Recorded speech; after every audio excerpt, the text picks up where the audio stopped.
Special thanks to Horizon Therapeutics for sponsoring the Special Fathers Network Dad to Dad podcast, working tirelessly to research, develop, and bring forward medicines for people living with rare and rheumatic diseases. Discover more about Horizon Therapeutics' mission at horizontherapeutics.com. I published an old, Ann Landers thing about, somebody who, was an alcoholic. And they thought that drinking would do this for it, but it did just the opposite. So there was about 15 or 20 things. And so I put that down there. And so, I was blown away. One of my readers, had no idea who this is. He emailed me, he said, I just want to thank you that it's been 1 year of sobriety, that I read your treat a year ago. And it so touched me, it changed my life. I haven't had a drink in a year. That's our guest this week, Father Medard Laz, a retired Catholic priest for the Archdiocese of Chicago, founding pastor of Holy Family Church in Inverness, Illinois, the author of many books, and a serious serial social entrepreneur. His achievements are many, so many in fact, that we're presenting his conversation with David Hirsch in two parts. In this first installment, we'll hear about his home life growing up and the beginnings of a spiritual journey to help those in need. That's all on this Special Fathers Network Dad to Dad podcast. Say hello now to the host of the Dad to Dad podcast and founder of the Special Fathers Network, David Hirsch. Hi, and thanks for listening to the Dad to Dad podcast, Fathers Mentoring Fathers of Children with Special Needs, presented by the Special Fathers Network. The Special Fathers Network is a dad-to-dad mentoring program for fathers raising children with special needs. Through our personalized matching process, new fathers with special needs children connect with mentor fathers in a similar situation. It's a great way for dads to support dads. To find out more, go to 21stcenturydads.org. And if you're a dad looking for help or would like to offer help, we'd be honored to have you join our closed Facebook group. Please go to facebook.com/groups and search Dad to Dad. So let's hear part one of this conversation between Father Medard Laz and David Hirsch.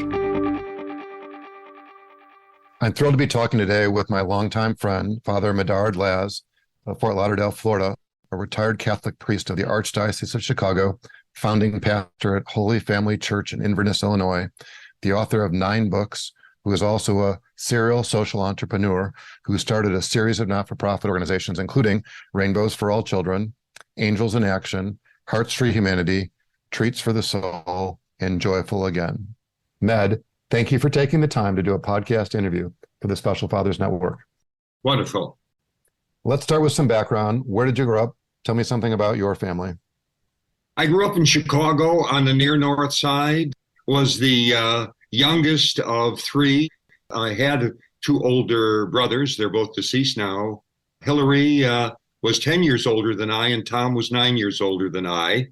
And a mom and a dad. We had a nice house on the north side of Chicago. They bought it just as I was being born in 1943 for $1,300. Oh my gosh. And they sold it about 20 years later for $13,000 and then moved to a suburb of Chicago. Yeah, well, you're reminding me there's a lot of time that's gone by since you were born in 1943 and the price of everything being Sure. so modest. Everything's relative. But sorry to hear about your brothers predeceasing you, but they were a little bit older. And my recollection was that both of your brothers went into the priesthood. Correct. They both went into the priesthood. Back then, kids were raised pretty strictly at home, a lot of discipline. So for my, 2 older brothers, I think it was a natural progression for them. Going to the seminary back then, it was pretty strict, very disciplinary, and so they probably felt right at home. And for reasons not to marry, neither one of them ever got married in their life. But the older brother, Hillary, he was a priest for about 12 years. And the ravages of the Vietnamese War is what he said shook his faith to the point where he needed to step back and take a good look at his relationship with God and all. He said so many times young men in the early and worst days of Vietnam would go off to war to save the world, and all the mother would get back are some body parts. That was tough. Sometimes night after night, having a mother cry all over him. He'd come home from the funeral parlor just soaked with her tears. And trying to work that out, he said, hey, I don't know if this life is for me. Not so much that he didn't want to console or help, but, I think it was just a difficult situation. And then my other brother, Tom, who was about a year younger than he, 9 years older than myself, he had, I think some emotional issues to deal with. From the time he was ordained, he really was wondering, was he worthy of the calling as such, and did he have a calling? So after really trying for a number of years, he left, and both never married and the like. They moved to California and continued life out there. Yeah, well, thanks for sharing, in particular about your older brother, Hillary. What comes to mind, what you were describing about consoling the families that have loved ones who served in Vietnam, that era, the individuals that made it back, in many cases, had a lot of what we would have referred to then as some baggage, right? Just from the raw experience of seeing people die and sort of questioning, the whole experience. And then, with the parents, the loved ones who lost their sons in the Vietnam War, the equivalent of the PTSD.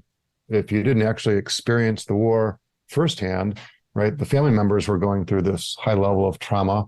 And it seems like the collateral damage, the families, and then individuals like your brother who were totally emotionally involved or committed to these families, there's further casualties, a ripple effect of casualties, if you will. So I appreciate you sharing that about your brother serving. And then it wasn't a lifelong pursuit like it has been for you. And did I remember in a prior conversation that your mom died at your relatively early age? Yeah, I was a senior in high school, and she was a very, very healthy woman, just 52 years old.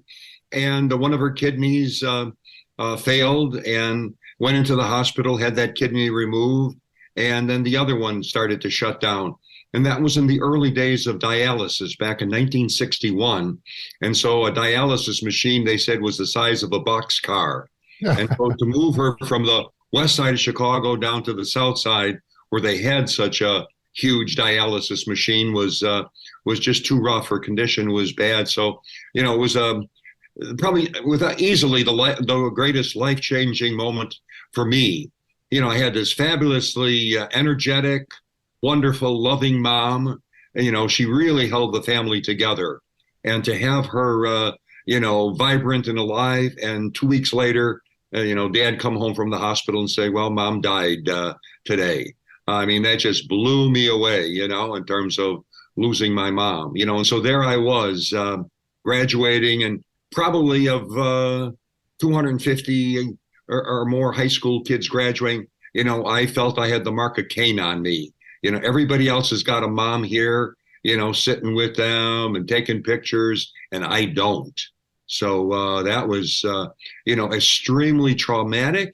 And I think, David, since we're going to be talking, I think that really marked the future of my life, losing my mom at a pivotal time. About 2 months after she died, our class, had our trip to Washington and then New York. So this was, of course, the first time on a plane. And those weren't jets back then in 1961. And for me, I just, wondered, hey, maybe it would be better for this plane to crash so I could be with my mom. She's only been gone for a couple of months. And then when I started the seminary, just a couple of months later, and right across the fence, about a block away, is my mother's grave. So she dies in February, and I start the seminary. I leave home in September. And my dad's, wailing and crying, every night, you hear his tears, all summer long, because he just lost his 52-year-old wife. I leave him. I go to the seminary, and we couldn't come home. We had to stay there. So I'm leaving home, and then, I'm walking around the seminary grounds, practically seeing my mother's grave over the fence. And I'm saying, I wonder if her body is cold, has she begun to disintegrate, her body and stuff like that. And, so it was by far the most traumatic time in my life, high school, first year college, and losing your mother. And by far, she's been the only woman in my life. And by far, she's been the greatest loss of my life by far. Yeah, well, thanks for sharing such an authentic and insightful way.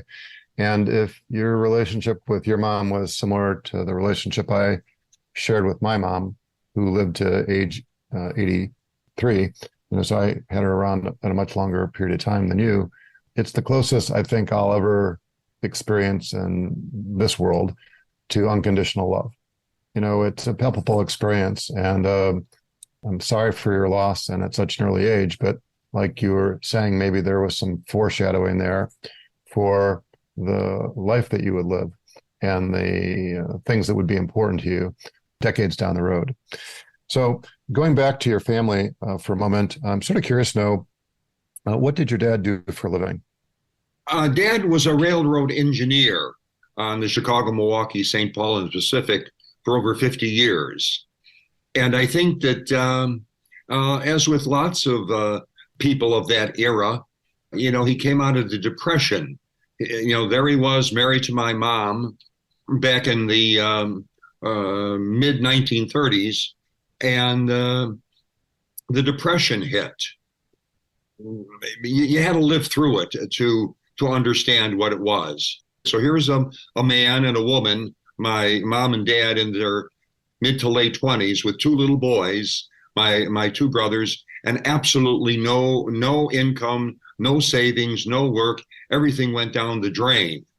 They were fine in their own worlds. They both managed a fairly good size grocery store, a National Tea. My dad was the manager, and then they opened up a new store across the street. And they said, but we're going to merge the two stores together, and you're going to work for the new manager across the street. And that was my mother. So my dad was a chauvinist of the first caliber. And so I'm not working for a woman. So he marries her. so that's how they met and how they married. He married the woman across the street, and boom. I don't think that they were married for a few months, and the depths of the Depression. And so my grandfather, who had his great successes, my dad's dad was an successful entrepreneur. He had a coal business and he had a milk business. He built apartment buildings. His Achilles heel was his drinking problem. And so he'd drink one away and then he'd start another business and work hard. All of my grandparents came from Poland, with little or no education. Absolutely, positively no income. There were no jobs. My dad used to say, you had to be there to see how many men were jumping off the high rises on LaSalle Street. Like what we saw with 9/11 in New York. He says that was, what was happening on LaSalle Street. And so where did they go? They going out to, a little cornfield outside of Chicago, Northwest. And the shack that they lived in with my two older brothers is as poor as I've seen in Haiti, if not poorer. But hey, you had a few chickens, you could raise beans. You're just in a survival mode. My dad could have been a tremendously successful man in the sense of he had a fabulous personality, hard worker, good man. I think emotionally, psychologically, all of that affected him. When I was born into the family 9 and 10 years after my brothers, it being such a dysfunctional family, certainly today, I think, Dad would be categorized as bipolar. Boy, when he was playing baseball with us kids, when he was happy and a great mood, there wasn't a better father in the world. But something clicked. He didn't drink. He didn't run around. He was, a dutiful, faithful husband and father. But boy, when he lost his glasses or his keys, all hell broke loose in the house, maybe for days. And he wouldn't say that he was sorry. That was the hurtful thing. Yeah, well, thanks for sharing. It's palpable to have you recall your parents' challenging upbringing. And you mentioned baseball in passing about your dad playing baseball with you and your brothers. But did I remember that he was a very accomplished baseball player himself? He was, again, over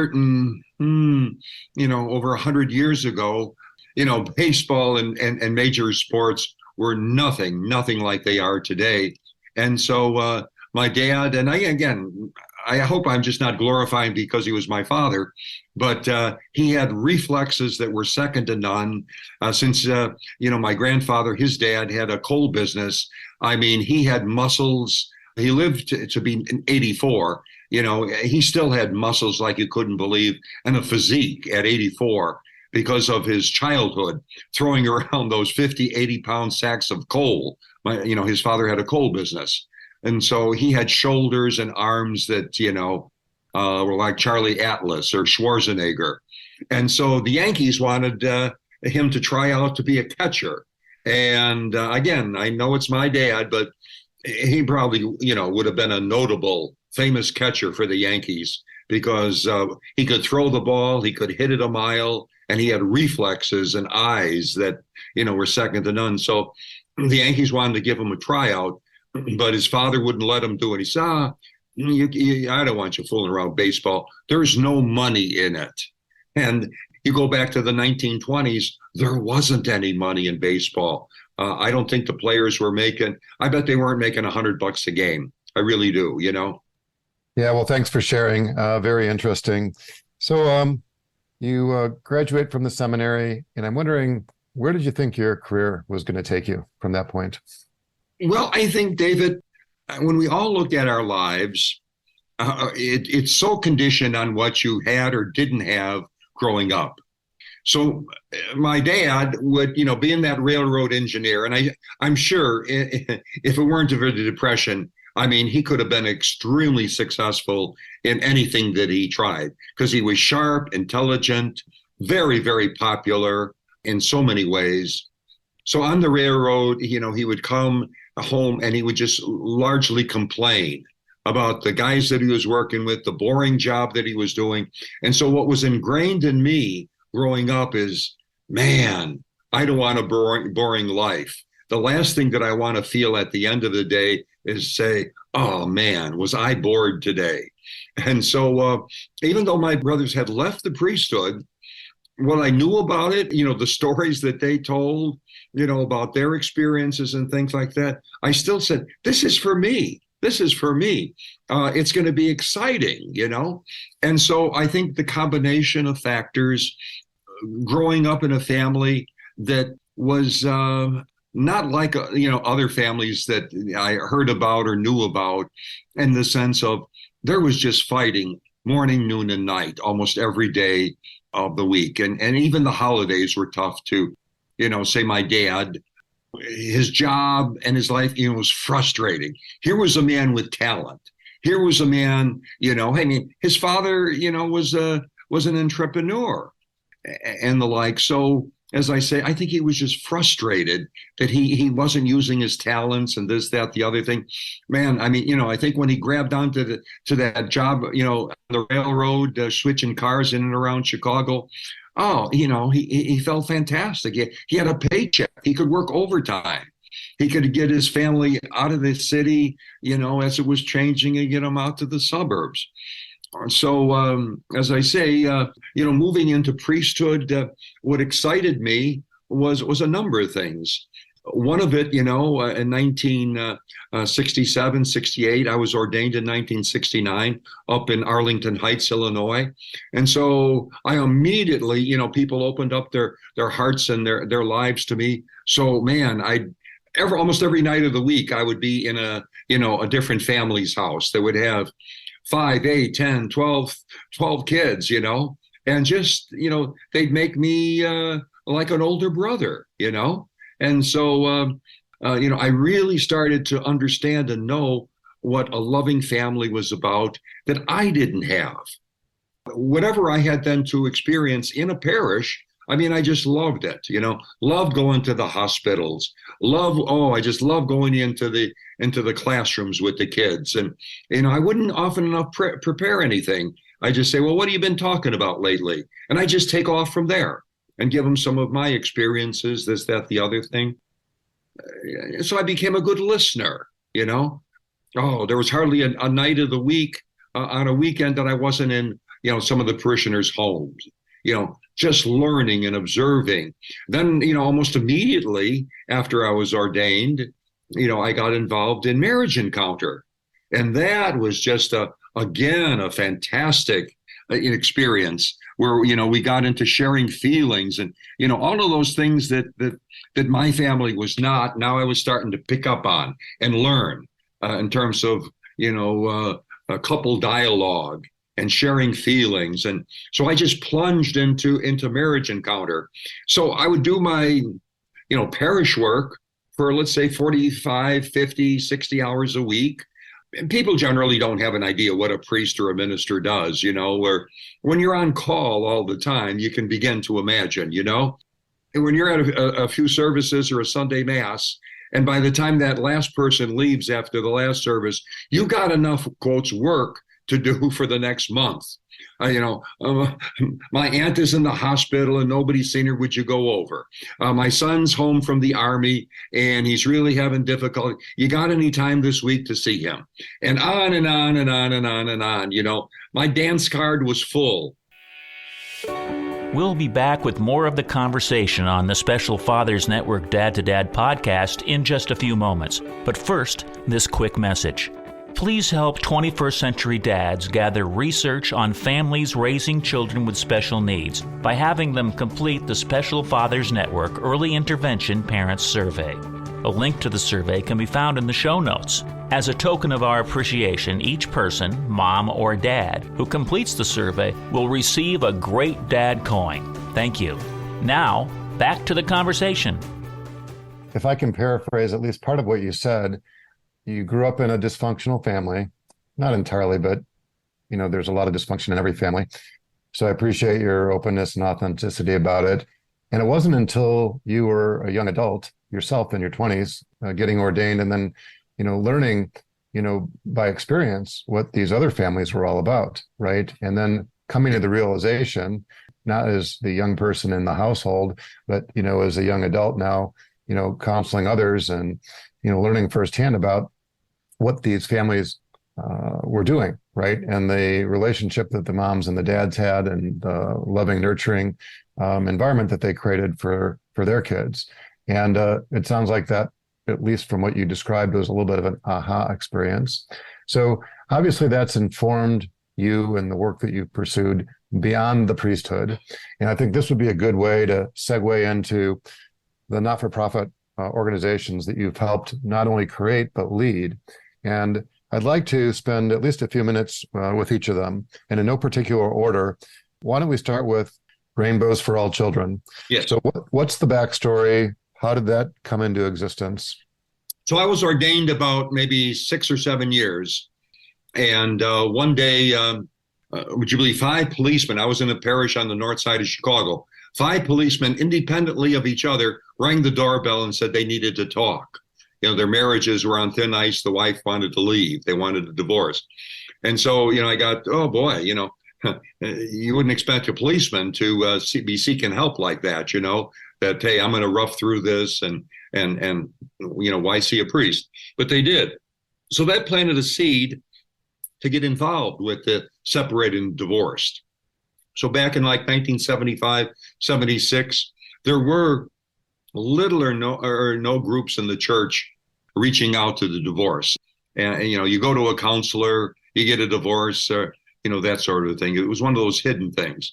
So I started getting involved with an organization called Beginning Experience. We were doing weekends and the like. I had read this article in the New York Times book review section that said, we're going to go from 1975 to the year 2000, and we're going to go from 30-some% of kids living in single parent homes or step families to 55% kids living in single parent homes or step families. And the only stable environment in a child's life is no longer the family, because mom and dad are both working and, kids are just getting, moved around, shuffled around like a deck of cards. And the only stable environment is the school. And if we don't do something in the schools, then, we're going to really regret it, because we've lost generations of kids to separation and divorce. And so as a result of that, one of the women that I met on our divorce work was Susie Yale.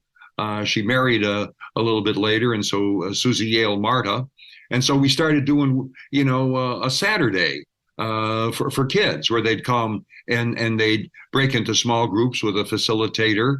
As a result of that, they just started to bloom. They had somebody to talk to. They could, share war stories and, how the one child is dealing with or overcoming or working something through. And so it wasn't long after that the two of us, Susie Yale and myself, we sat down and, we just spent a few days throwing out on writing down on pieces of paper and throwing them on the table, everything possible that a child could go through, with the divorce of an adult and step families, that whole experience, mom's crying her eyes out. She's working 3 days a week. Dad's got a girlfriend from work that he's seeing, and what their weekend experience is. So, it's all based on the mantra, a teacher can't teach if a student can't learn. And so these kids are coming to school, 2, 3, 4, 5 days a week, and they're not learning. The teacher could be up there, presenting the most fantastic lesson, and the kid's still hurting from mom crying all night, or this crazy gal, that his dad's running around with, and they bring that to school, and it just, overshadows their mind. So we started 3 pilot schools 40 years ago. We worked on it, a good 6, 7 years. We piloted 3 schools. It worked. And we started to put together workbooks for 1st and 2nd, 3rd and 4th, 5th and 6th, 7th and 8th. And so we came up with 14 lessons that the kids could talk about and work on. And it wasn't long before, Boy Scouts and Girl Scout troops were doing it, and down at some of the prisons. This is, again, how these things come to be. If I wouldn't have grown up in the family that I had grown up with, if those 5 policemen hadn't rung that doorbell that day, got me involved in, doing ministry to the adults, and then the adults saying, well, what about the kids? And then moving on to, if it wasn't that little clip that I saw in the book review in the New York Times about, how we've let our kids down and not giving them the support that they needed. Rainbows wouldn't be where it's at today. Yeah, well, what I hear you saying is that you can only connect the dots looking backwards, right? You could not have imagined, doing something like you've just described, like planning on doing something. One thing leads to the next, and it's this very circuitous route. And then when you look back, I don't know if these statistics are accurate, but I took them from the Rainbows for All Children website. Now across the United States, 16 countries, and impacting or touching 3 million youth around the world. Just remarkable. So thank you for sharing. Thank you for your leadership. Let's talk about Joyful Again. This is a support program for widows and widowers, from what I remember. What's the backstory there?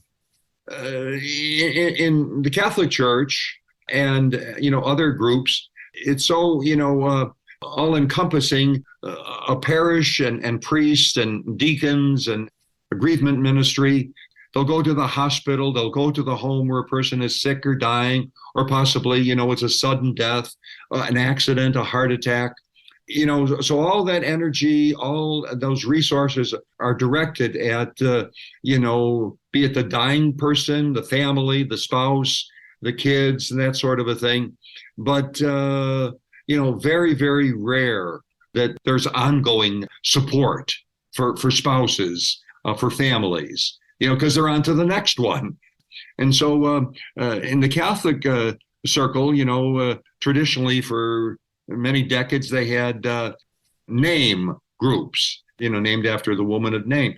But, that was not fulfilling for an awful lot of people, because after people had been in a group for a number of years, it became pretty much of a social group. And so somebody who had, let's say, just lost a husband or a wife after 30, 40, 50 years of marriage goes to a name meeting, and they're talking about the summer picnic or maybe a social dance coming up. That person goes once and that's it. And they don't even make it through the meeting. This isn't for me. They've been widowed for 20, 30 years. I've been widowed for 2-3 months, and I'm hurting like heck inside.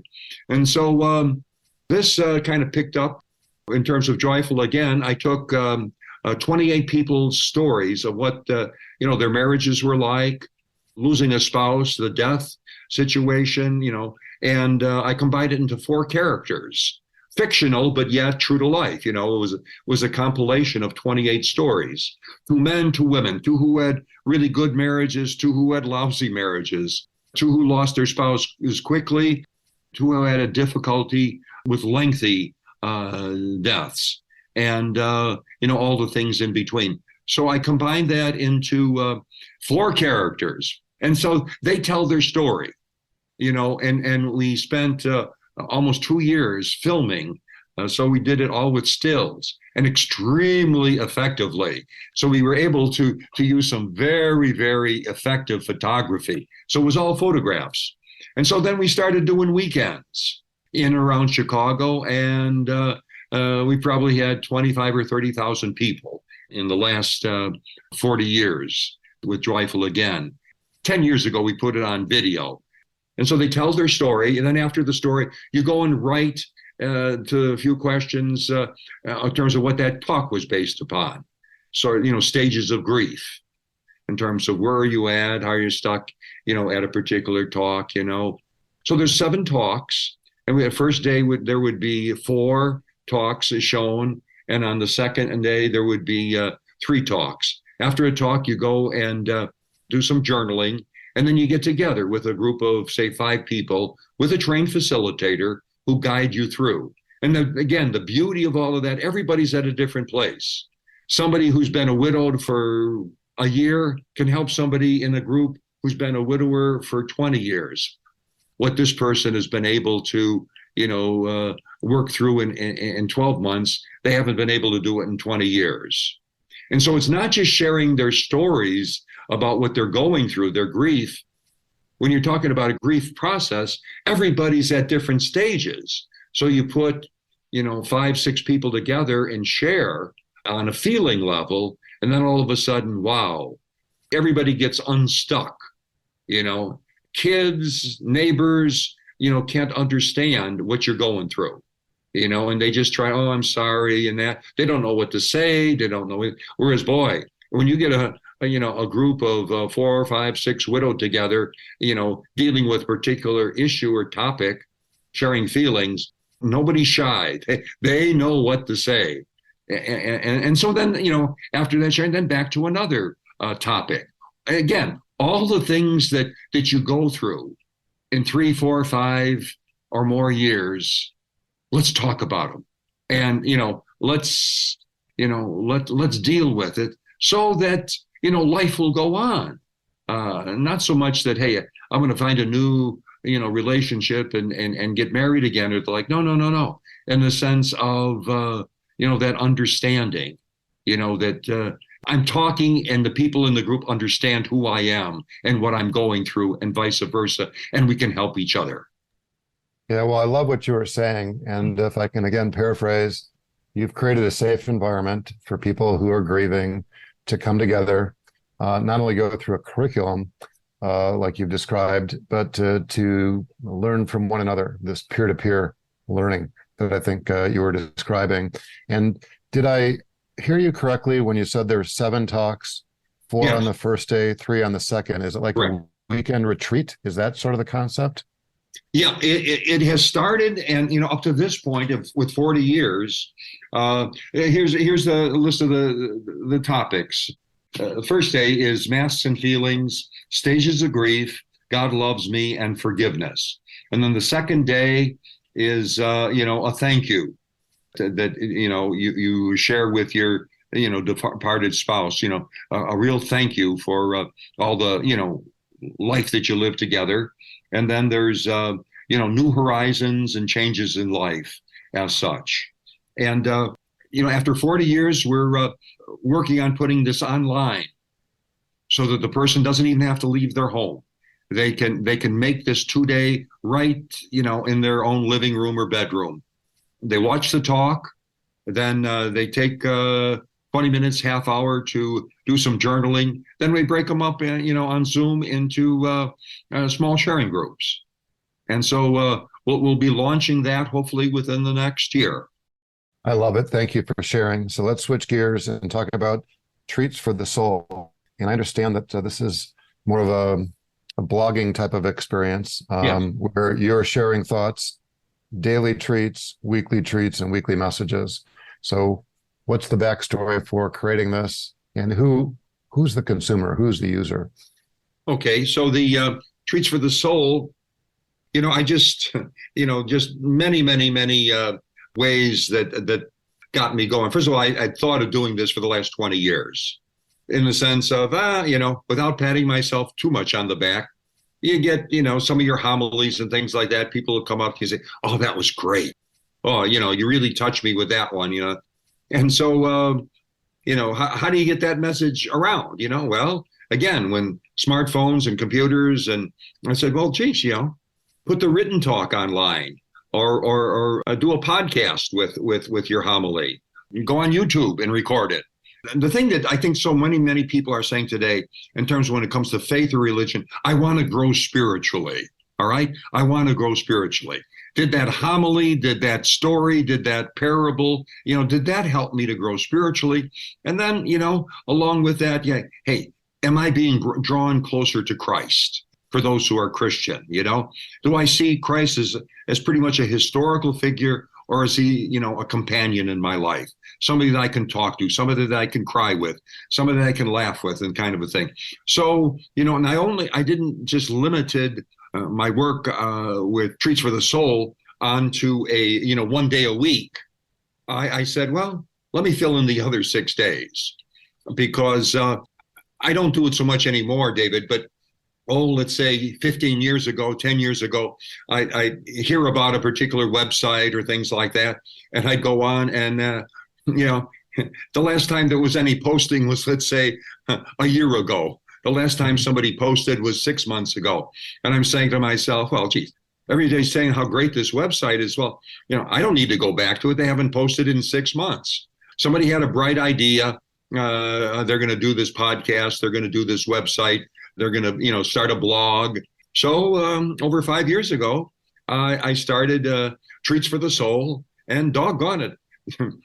I've been in the hospital with open heart surgery 4 years ago. I broke my femur a couple of years ago. I've had a hip replaced, and I haven't missed one day that I haven't posted a treats on Treats for the Soul. About 3 hours ago, I was sitting in the dentist chair, and the dental hygienist says, "Oh," she said, "Boy, I read your Treats for the Soul yesterday." And she said, "Man, that really hit the nail on the head." She said, "It was just what we were talking about in our family." So basically, I'm a storyteller. So I tell a little story and then have a little bit of a reflection, a line or two of reflection on that.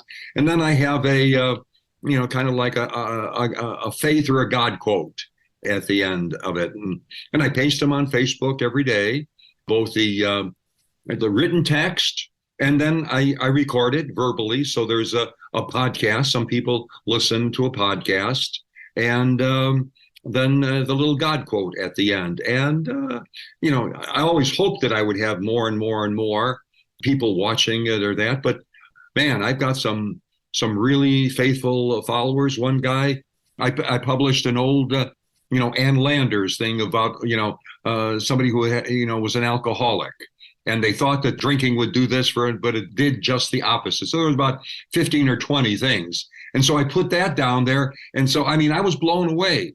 One of my readers, had no idea who this is. He emailed me, he said, "I just want to thank you that it's been 1 year of sobriety, that I read your treat a year ago, and it so touched me that it changed my life. I haven't had a drink in a year." And he says, "Just please keep them coming." And so I'll, of course, every so often republish that, figuring that there are others out there that could benefit it. And day to day, it's a whole variety of different things. I look at faith. I use poetry. I use stories. I use all kinds of things every day, and it really centers on this spiritual growth. Spiritual growth. I read an article recently. I think in this month's September's Atlantic magazine by David Brooks. Why Are People So Mean Today? Is the title of that. And quite honestly, again, I'm patting myself on the back. But when I finished, in terms of what do people need to consider, look at, reflect today, and do, I just said to myself after I read David Brooks's article in the Atlantic, I said, I work on that 365 days a year. So anybody who'd like treatsforthesoul.org. Well, thanks for sharing, Med. I'm inspired by your commitment. You've been doing this for a handful of years, and you haven't let the open heart surgery, the broken femur, or the hip replacement be obstacles or excuses for not posting on a daily basis. It takes a high level. When I broke the femur, there I was in the hospital, and every day I was sitting with my laptop, and I'd send it off to my IT guy, and he'd post, And those were absolutely the very best of all, because, man, that perspective from the hospital during COVID over the Thanksgiving and holiday weekends, oh man, I mean, I never had better thoughts to share than at that time, David. Well, it sounds like you might have been a little bit closer to God at that point in time. I think so. And that concludes the first part of David Hirsch's conversation with Father Med Laz. Check in next week when we'll hear Father Laz talk about more of his work and his books. That's on next week's Special Fathers Network Dad to Dad podcast. And if you're a dad looking for help or would like to offer help, we would be honored to have you join our closed Facebook group. Please go to facebook.com/groups and search Dad to Dad. Lastly, we're always looking to share interesting stories. If you'd like to share your story or know of a compelling story, please send an email to david@21stcenturydads.org. The Special Fathers Network Dad to Dad podcast was produced by me, Tom Couch. Thanks again to Horizon Therapeutics, who believe that science and compassion must work together to transform lives. That's why they work tirelessly to research, develop, and bring forward medicines for people living with rare and rheumatic diseases. Discover more about Horizon Therapeutics at horizontherapeutics.com.